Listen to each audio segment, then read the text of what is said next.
All right, so you're fighting for the title, and then is it? Are you gonna settle down after that? Or are you gonna find a wife, get married, have kids, sit at home on the couch with your belt? I was thinking of my after speech, to be honest with you, after I beat George St. Pierre. And I have some things that I definitely got to get off my chest. But I want to be home for a while. I've been on the road for 7 years, and from San Jose to Fresno to just everywhere. I haven't got an opportunity to just sit back and be at home. And the next chapter in my life after December 11th is definitely going to be the opportunity to find a good woman that I can have a family with. Because that's the bigger picture for me, and that's the most important thing for me, is to have kids and a family. So, being on the road and being in this industry, you can obviously, you go through a lot of ups and downs. You go through a lot of struggles personally. You go through a lot of struggles financially, career. I mean, it's just, everything can hit you. But, it's a tough road, and you don't want to be doing this stuff for the rest of your life by yourself. 33 years old this year, and man, I gotta get working on kids and family very soon. So that's the next chapter in my life after I beat George St. Pierre. And you're always going to be in Fresno?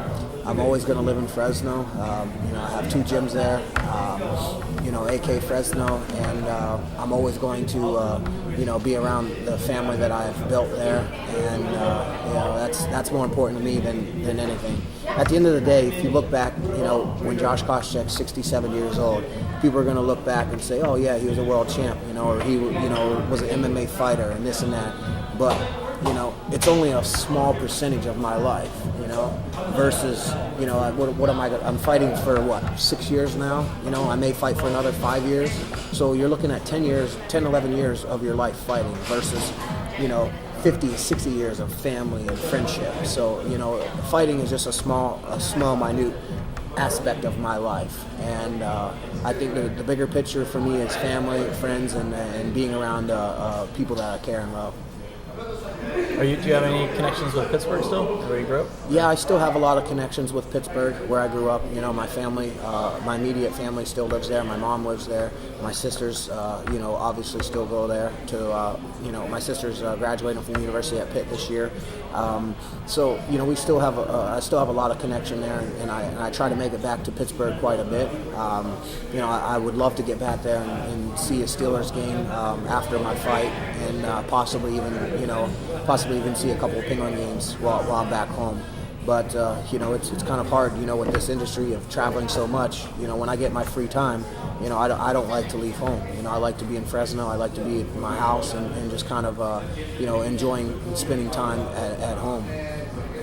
How much easier would your life be if you didn't have to get your hair done all the time? Well, thought of going back to the college look? Well, I'm kind of close to the college look right now, with it not so dyed, but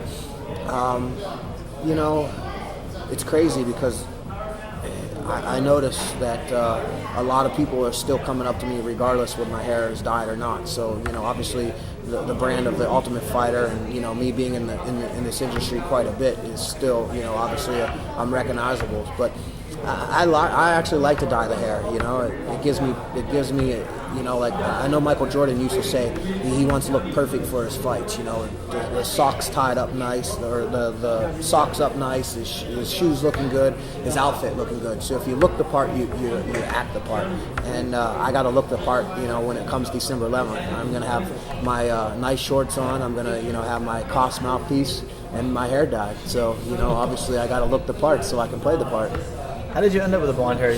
Did you do it on purpose for season 1 to stand out, or you just that was your hairstyle at the time and then it became your signature? Well, I did it as a bet originally, and then I dyed it back to normal color, and then me and Dwayne Zinkin, my manager, he pretty much him and I talked about obviously creating an image for me, and the dyed hair was that image, took me to the next level, and, it made me recognized, made me stand out, and obviously with the flamboyant personality as myself that I have, then, obviously that was, obviously the over the top with the dyed hair. Was there any agreement in place that you'd dye your hair, but if you ever got the belt, Dwayne would dye his as well? Or? We can't talk about Dwayne's hair on this interview. Those are fighting words for that guy. So we'll just leave his hair out of the equation. Bless.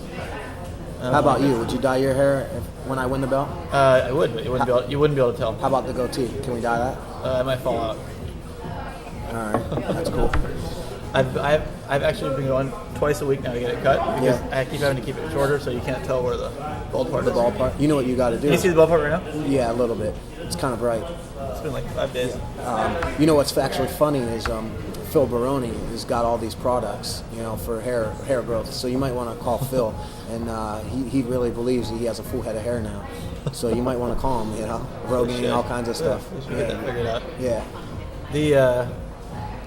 So you got almost 18 days. 18 days left. So what do? You go hard for another week and then you rest? I got 18 days left till the fight. I go the rest of this week and the rest of next week, and I'll train super hard until December 4th.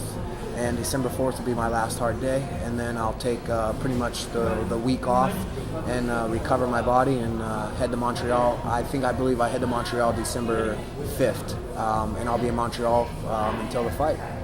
Does it ever come into your head, do people take it easy or try not to get hurt close to a fight, or is it just I'm going to go as hard as I can and you can't control those kind of things? Well, I obviously have worked extremely hard for 14 weeks, and this is a big opportunity for me.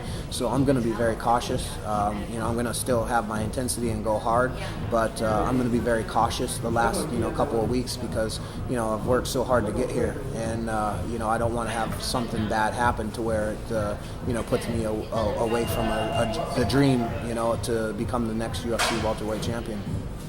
Do you have So you do already have your written out in your head what you'd say if you were to get the belt? Yeah, I've been thinking about what I'm going to say after I beat Georges St. Pierre. I have some obviously it's going to be probably a pretty emotional night for me because obviously this is something I've been working for a long time, and there's a lot of people that have counted me out over the years. So I think that this is going to be a pretty sweet little thing for me, and man, it's going to be fun. So I can't wait to get to Montreal and get this thing on the road. Can you sleep the night before your fights? Yeah, I sleep very good. The whole week of my fights. I sleep very good, and I don't have a problem because I don't really think. I have so many other things going on in my life. Over the last year that I don't really even think about the fight. That's kind of a good thing. My mind's pretty distracted.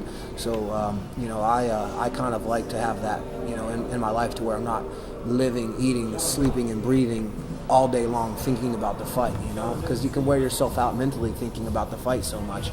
So for me, I'm kind of just glad the fact that I have so many other things going on in my life that I'm not 100%. When it's training time, I'm focused on the fight. But when it's not training time, I'm doing other things, keep my mind busy, and not thinking about the fight. So it's kind of a blessing.